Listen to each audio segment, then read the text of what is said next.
Como comunicar através de novas linguagens na igreja? Este é o tema que eu vou abordar aqui hoje com a minha convidada Lucimari Nascimento. A Lucimari é diretora artística, especialista em produção de conteúdos e CEO da Brasileia Filmes. Além disso, ela é formada em comunicação social com habilitação em rádio e TV e também pós-graduada em roteiro para séries pela Academia Internacional de Cinema. Oi, Lucimari, seja muito bem-vinda. Olá, Michele, tudo bem? É um prazer enorme estar aqui nesse podcast. Primeira vez que eu participo de um podcast. Olha que chique, estamos inaugurando. Estamos inaugurando, vamos lá. Lucimari, eu queria saber de você um pouquinho sobre como a igreja deve se comunicar com seus fiéis. Na verdade, quando a gente entende, né, gente, boa tarde, boa noite, bom dia, não sei que hora você vai assistir esse podcast. Pra gente, eu acho que dever é uma palavra muito, muito forte, né? O que deve. Eu acho que é apropriado para os tempos de hoje. Eu acho que quando a gente entende a Igreja Católica, o que ela é, e até o anúncio de Paulo, né? Que é uma das coisas que eu preparei, é: me fiz de rico para os ricos, me fiz de pobre para os pobres, me fiz fora da lei para os fora da lei, a fim de conquistar a todos e salvar apenas alguns. Então, quando a gente entende de comunicação e de linguagem, eu preciso me colocar no lugar daquela pessoa, no chão vulnerável, na realidade. Eu preciso entender o que ela vive para depois me comunicar. Então, eu acho que a igreja, no mundo de hoje, a gente precisa entender as realidades. Porque senão, eu só comunico, mas eu não faço com que aquilo seja compreensível. Então, por exemplo, quando a gente entende comunicação, que são pessoas que, entre aspas, são um pouquinho do meio, eu entendo o que é o emissor e o que é o receptor, código, mensagem, você que fez jornalismo, todo mundo estuda isso. E parece que é óbvio, mas não é. Então, se eu vou me comunicar com uma pessoa que mora nos Estados Unidos, é americano, eu vou utilizar qual código? O inglês. Porque se eu falar em português, ela não vai entender. Então, o que acontece, muitas vezes a gente fala com a nossa linguagem, não com a linguagem do receptor. Então, quem que é o homem do ano de 2021? Quais são suas dores? Quais são as suas realidades? Porque senão a nossa igreja passa a ter um discurso muito antiquado, que não atinge as pessoas. E a gente vai perdendo espaço, até porque hoje a igreja não é mais o centro da sociedade. Em outras épocas, a pessoa ela nem escolhia, ela já nascia dentro desse ambiente religioso. Hoje é uma escolha. Tem gente que vive, cresce e nem frequenta uma igreja. Não é mais uma obrigação social, as famílias não exigem isso mais dos filhos. Então, para a igreja ser relevante, para a igreja chamar a atenção dessas pessoas, o discurso precisa tocar as realidades onde elas estão inseridas. E, na sua opinião, qual linguagem que a igreja usa ou qual ela deveria usar? Quando a gente fala de linguagem, a gente precisa entender que tem a linguagem digital, tem a linguagem do cinema, tem a linguagem da arte, tem a linguagem filosófica. Não existe uma linguagem específica, mas as estratégias que eu preciso usar para chegar até as pessoas.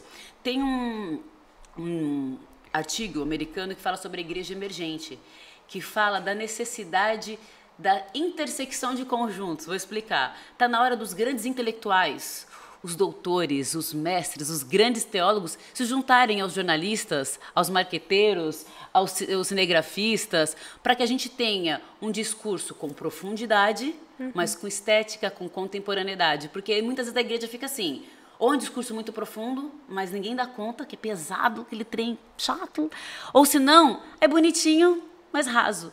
Então, acho que as linguagens precisam ser essa intersecção, porque o cinema é uma linguagem, a música é uma linguagem, a literatura é uma linguagem. Então, não existe uma única linguagem. Por isso que eu falo de novas linguagens, porque hoje em dia você tem um filho de 5, 10 anos, talvez ele ache a igreja a coisa mais chata, não tem nada a ver com o mundo dele, ele está lá nos joguinhos, está lá naquele mundo, ele chega na igreja, o padre falando, ele fala, tipo assim, o que é isso?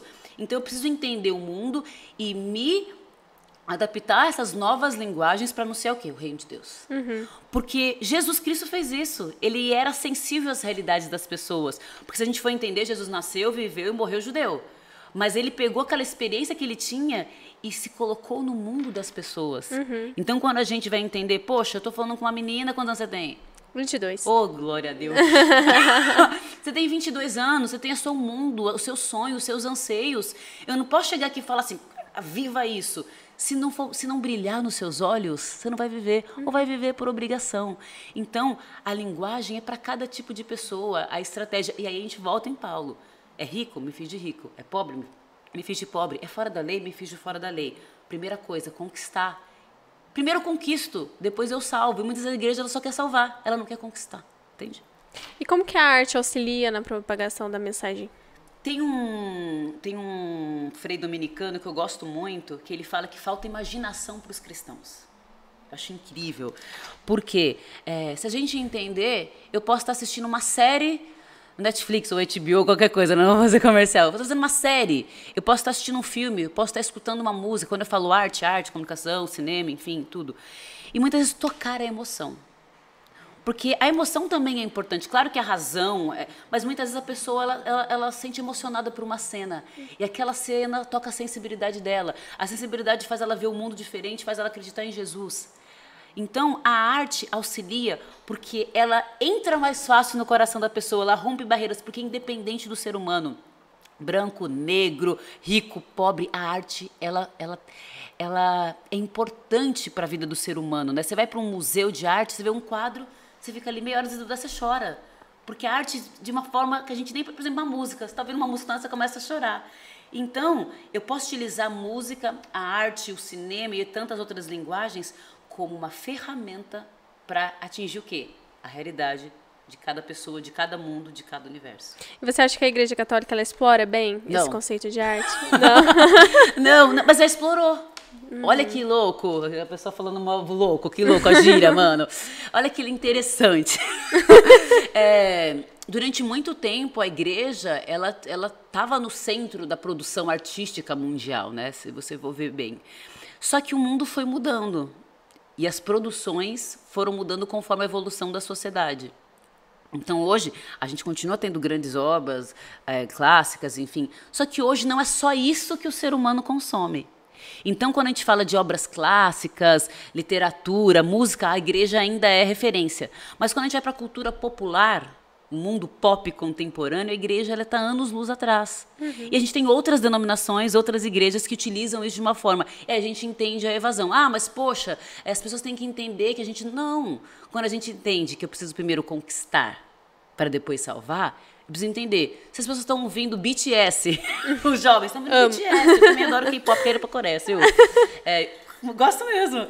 Vamos juntas. Vamos juntas, vou rodar um filme lá, um curta no Seul. Então, se eu entendo que as pessoas estão gostando disso, eu tenho que ter a humildade de por que eles ouvem isso? Por que isso atrai? Se eu entendo por que atrai, eu consigo ressignificar e eu não vou pegar Ctrl+C, Ctrl+V, não é isso. Até porque a gente tem valores, costumes, tem a doutrina.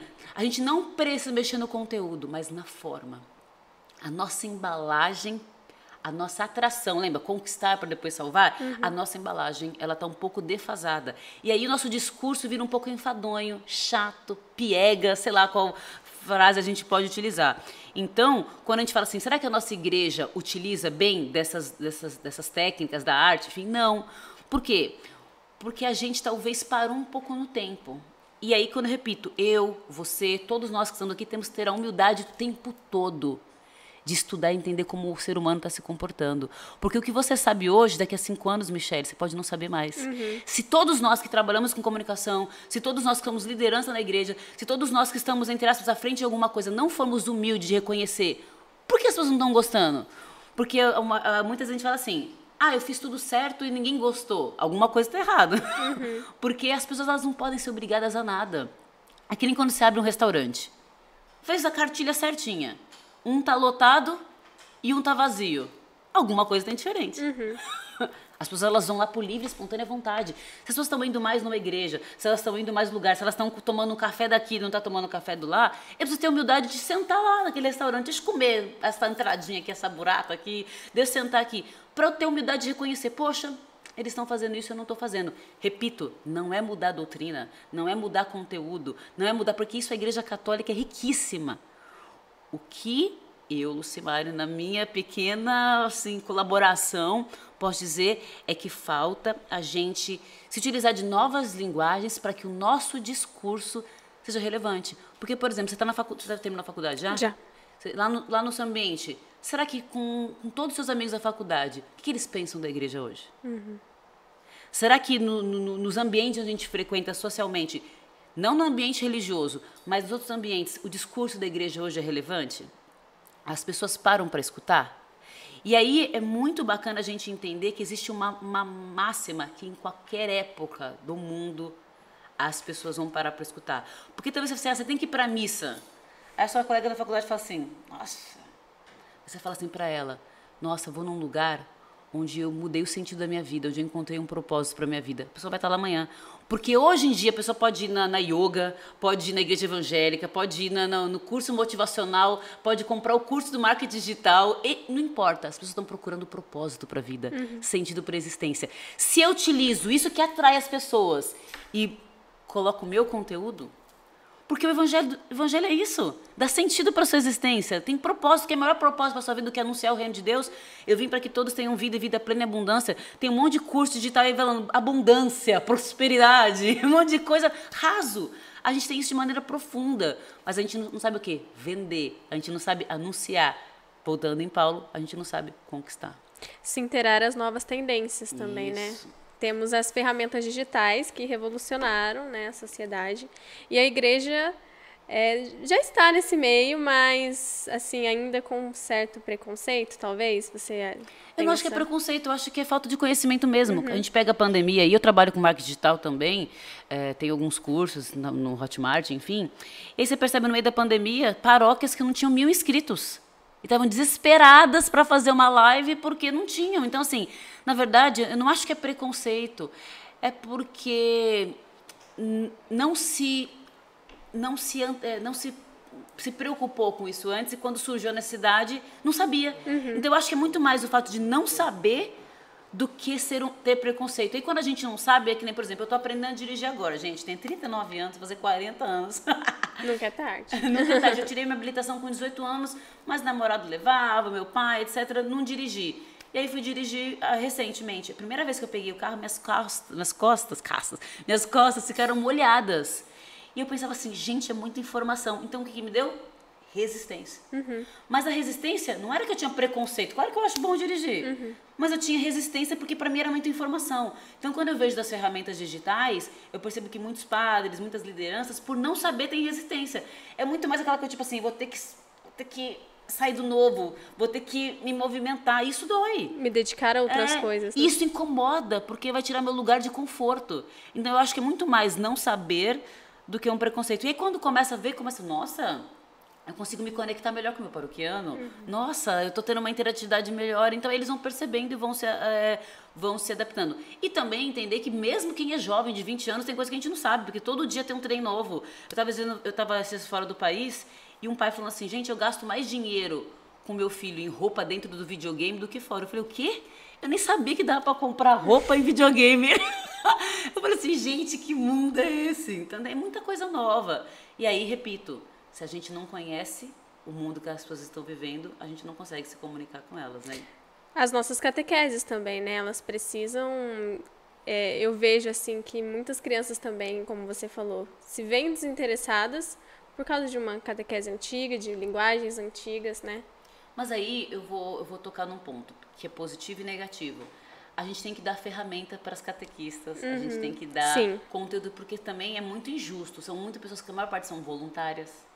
Grande parte. Grande parte são voluntárias. Em outros países até tem remuneração, como a Alemanha, em outros lugares, mas no Brasil não. Ou seja, a pessoa trabalha com outra coisa. Ela está ali voluntária. Então, se a igreja não trabalha a capacitação dessas pessoas, elas vão dar aquilo que elas podem. Está ótimo, glória a Deus. Só que para a gente ter uma catequese, para uma criança de hoje em dia... gente, mineiro, né? Já falando bem mineiro. O que acontece? Não precisa nem chegar nas catequistas, professoras. As professoras, quando deu a pandemia e os alunos tiveram que ir para casa, ralaram, todo mundo desesperado. Perdidas. Então, assim, é difícil para quem é remunerado, tem que ralar, tem que estudar, tem que adaptar, tem que isso. Imagina com uma pessoa que é voluntária. Então, eu vejo que a questão da catequese das crianças é um mundo muito diferente. Esses dias, eu estava com meu sobrinho fez um trap. Falei, como você fez isso? Tio Lu, eu baixei o GarageBand. Eu falei assim, como tu sabe? 10 anos. E criou uma música, ainda fez letra e sampleou um monte de coisa. Eu falei assim, gente, então, como que eu atingo essas crianças? Falando como eu falava 10, 15, 20 anos atrás? Não vou atingir, porque aquilo não faz parte nem do mundo deles. Eles já nasceram no mundo digital, né? Mas, repito, a igreja tem que dar ferramentas e estrutura para que as pessoas primeiro aprendam novas linguagens, para depois aplicar no dia a dia da catequese. E como você acha que vai ser a comunicação da igreja daqui para frente, né? Depois desse momento pandêmico que passamos, que precisamos nos adaptar correndo, digamos assim? Eu acho a pandemia incrível, num sentido que, tipo assim, a água bateu na bunda de todo mundo. Desculpa a palavra. Enfim, a situação, porque se não fosse a pandemia, muitas coisas as pessoas nem entenderiam que era importante. Eu acho que a pandemia, quando a gente vê a economia no mundo, todas as empresas com maior detenção monetária eram as empresas de tecnologia. Estava virando um monopólio, era Microsoft, Tesla, Google, Facebook, todas as empresas de tecnologia estavam disparadas e as outras empresas aqui. A pandemia fez entender que a tecnologia não é só para empresas de tecnologia. O mundo digital não é só para quem trabalha com o mercado digital, é para todos nós. Uma paróquia, um açougue, uma pizzaria, todo mundo precisa, não é uma escolha. É uma necessidade.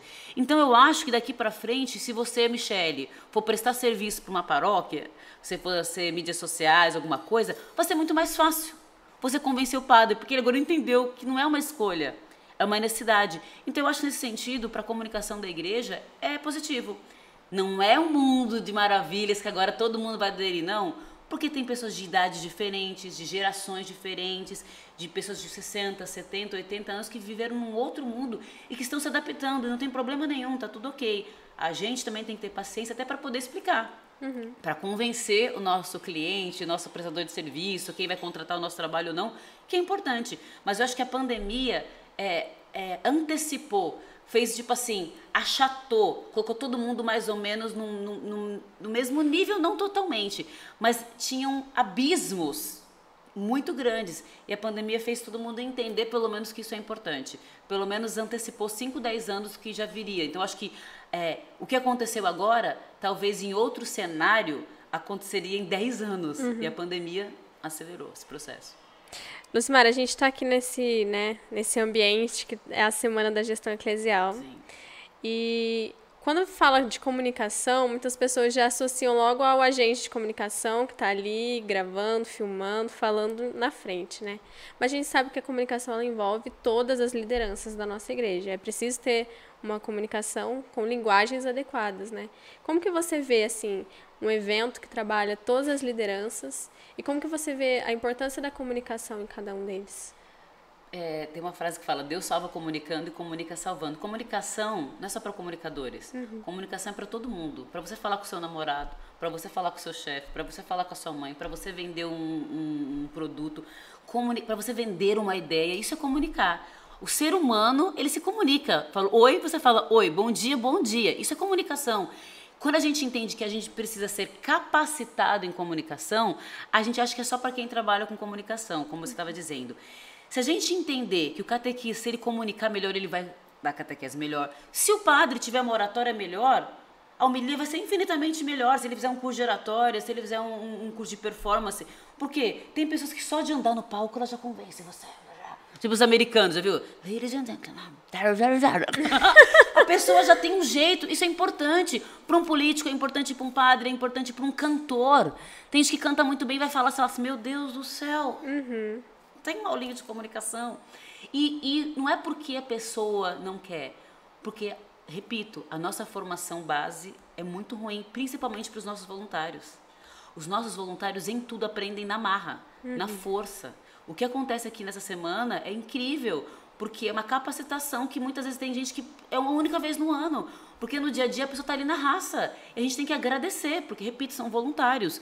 Mas, se a gente entender que para diminuir a evasão dos fiéis da Igreja Católica, a gente precisa capacitar os nossos voluntários e principalmente as nossas lideranças, uma das bases é a comunicação. Porque o cara que vai falar do dízimo ele tem que ser bom comunicador. A secretária paroquial tem que ser mais comunicativa, menos brava, né? Menos chata. Enfim, tudo é comunicação. Tô brincando, tá, gente? Senão a secretária vai me matar. Mas, enfim, em tudo a gente entende que tem comunicação. Só que, repito, nós somos um país onde a desigualdade social é muito grande, que todo mundo tem um poder aquisitivo para você ficar estudando. Porque eu tenho que estudar para ganhar o meu salário ou estudar para ser voluntário na igreja, sendo que eu ganho pouco. Então a pessoa vai investir em capacitação na área profissional dela, onde ela ganha o salário dela, já que ela é voluntária na igreja. Então a igreja, ou a diocese, ou as estruturas que a gente tem que fornecer esse material, visto que é voluntário. Então, eu acho muito importante, só que a gente não vai resolver isso de um dia para a noite. Sim. Só que se as lideranças, principalmente os padres, os bispos, entenderem que isso é importante, todo o organismo vivo que é a Igreja Católica no mundo e no Brasil é beneficiado. Porque hoje, como que falava, quem é que falava? Quem não comunica se estrumbica? Eu não sei Chacrinha? Não sei quem era. Né? Não me cidade, lembro certo. Mas acho que é. Mas enfim, a ideia é essa, né? E outra coisa, a roda já existe, né? O que eu tô falando aqui, que a gente tá falando, não foi eu que inventei, nem você. Então, assim, a gente tem que perceber quais são os cases de sucesso. Segue o líder, segue o mestre, segue o que está dando certo e adapta, claro, repetindo. Nós temos uma doutrina, nós temos uma teologia, nós temos tradição. Não é mudar o conteúdo, mas é adaptar a linguagem e melhorar o formato. Simara, queria te agradecer por esse Obrigada. momento que tivemos aqui juntas. Foi muito enriquecedor. Obrigada. Garanto que os nossos espectadores também tiraram um bom proveito dessa nossa conversa. Para mim foi uma honra e eu acho que sempre quando a gente compartilha, a gente partilha, a gente conversa, a gente aprende e vai entendendo cada vez mais que nós, que nem Papa Francisco diz, todos nós somos casa, todos nós somos terra. Então você sabe, eu sei, a gente compartilha e todo mundo sai ganhando. Isso mesmo. Muito obrigada pela sua participação. Obrigada a você. E obrigada a você que nos assistiu também. Fique ligado aqui no nosso canal da Revista Paróquias. Nos siga também no Instagram, @Revista Paróquias, que aqui e lá você vai garantir muito conteúdo de qualidade.